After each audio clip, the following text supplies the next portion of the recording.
Who benefits the most from 70-degree weather, almost, in early February? That would be BYU Baseball, led by head baseball coach MIke Littlewood, who is once again with us in studio. Coach, welcome back. Yeah, great to be here, guys. You're working on your tan. You're looking fresh, man. Yeah. The neck up is looking really tan. Yeah, I told you, neck to the top of the hat or the brim of the hat's perfect. Yeah. It's been amazing weather. If it was like this consistently, you could actually schedule home games, but instead you have to go out on the road to start the season for like a year. This has been unbelievable.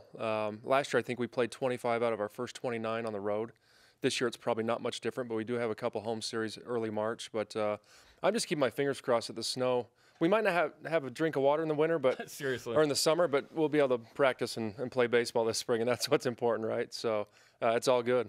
You've raised your Twitter game, and this we noticed this. Baseball coach. So letter Y. Go follow MIke Littlewood on Twitter at @YBaseballCoach. You were tweeting out updates from the scrimmages, or were you? Yeah. We were eyeing you. We're like, where's his phone? We showed up for like 2 innings to watch. Yeah, we're like, he's not on his phone. Mason Marshall. I gave Mason Marshall and Colton Mahoney, pretty clever kids, and they did a great job on Twitter. And wow, you gave Colton access? I did. You know, I didn't. That was out of my reach.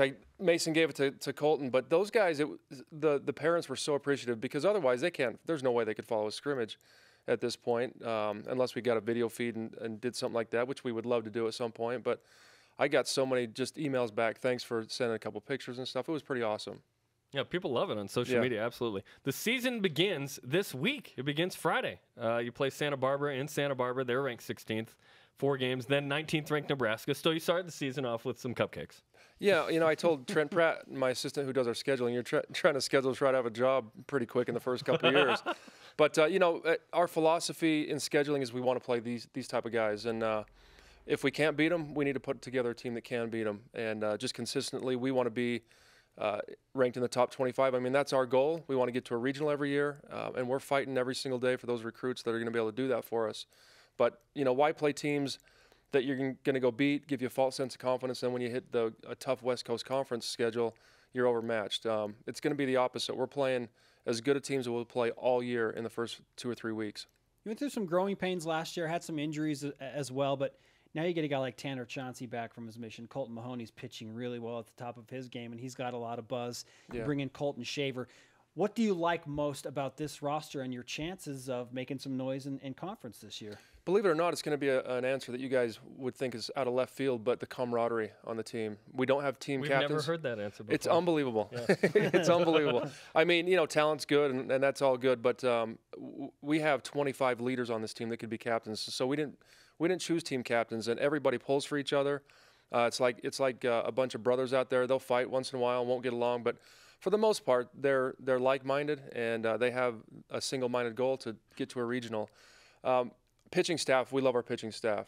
We have 7 or 8 guys that'll sit in the low 90s, a couple good left-handers, a good mix of older guys, seniors down to freshmen that are going to kind of mix in.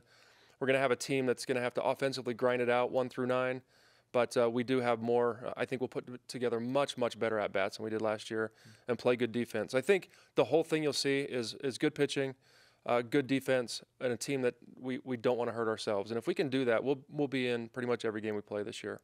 And a lot of people say that, but when it actually happens, it really does make a difference, and hopefully that's the case. Who are some newcomers to the team, and Spencer mentioned a couple guys, that people should get excited about? Yeah, I think a guy that really surprised us a little bit in the fall was Brian Sue, the last name HSU, out of the Bay Area, 6'2", 185, can play any one of the infield positions, really slick fielding infielder. We're probably going to hit him 9 to start the year, and I think down the road, like next year, he could be a 2-hitter for us and maybe a 3-hitter at some point. But man, he can field it. And I don't know if you guys had a chance to see him field any ground balls, but he's pretty slick. Colton Shaver, as you mentioned, a newcomer, is going to start the season game 1 as a DH. He won't be there the entire time. Could play a little first base.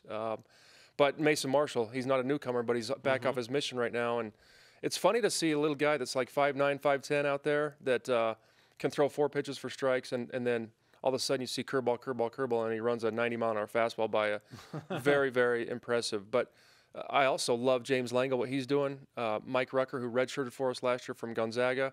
All those guys sit in the low 90s, and they can really pitch with some experience. So it's good. And Maverick Buffalo, you mentioned newcomer from Spanish Fork High School. And That's a great name. And, yeah, it's a big league name, isn't it, Mav? And then Brady Corliss, who transferred from Salt Lake, another Spanish Fork guy.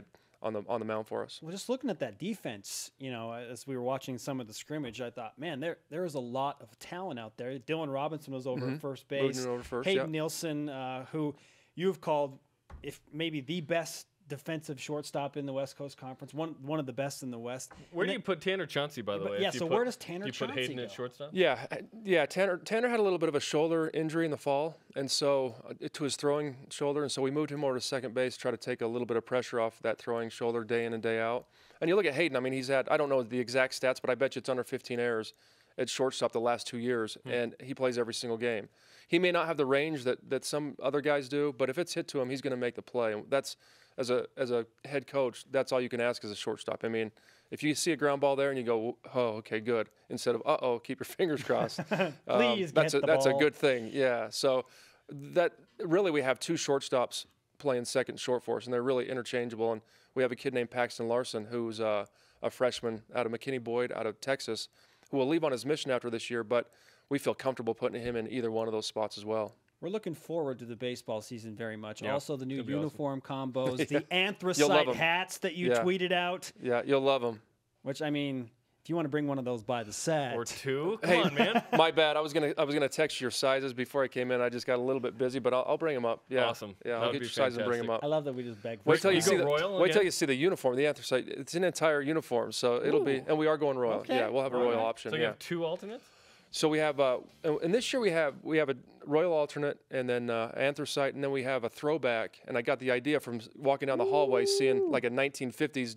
It's like a cream color, looks like the old wool, and it's just like the thing I'm seeing in the trophy Awesome. case down there. That's It's pretty fantastic. awesome for a home uniform. Coach, great to have you with us. Good luck as you open the season at you. UCSB this weekend. Appreciate it, guys.